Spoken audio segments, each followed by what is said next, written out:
இந்தோனேசியாவில் உள்ள எரிமலையின் பள்ளத்துக்கு அருகே மலையேற்றம் செய்தபோது தவறி விழுந்த பிரேசிலிய சுற்றுலா பயணி உயிரிழந்து விட்டதாக அவரது குடும்பத்தினரும் மீட்புப் பணியாளர்களும் தெரிவித்துள்ளனர். அதிகாலை ரிஞ்சானி மலையின் ஒரு செங்குத்தான பாதையில் குழுவாக மலையேற்றத்தில் ஈடுபட்டபோது ஜூலியானா மரின்ஸ் என்பவர் ஒரு குன்றிலிருந்து தவறி விழுந்தார். மரின்ஸ் உயிர் தப்பிய போது சனிக்கிழமையன்று உதவிக்காக அலறிய சத்தம் கேட்டதாக மீட்புப் பணியாளர்கள் தெரிவித்தனர்.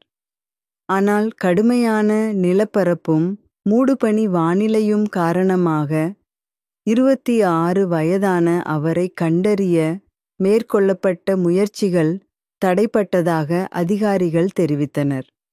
செவ்வாய்க்கிழமையன்று மீட்புக் குழு அவரது உடலை கண்டடைந்ததாக அவரது குடும்பத்தினர் தெரிவித்துள்ளனர்.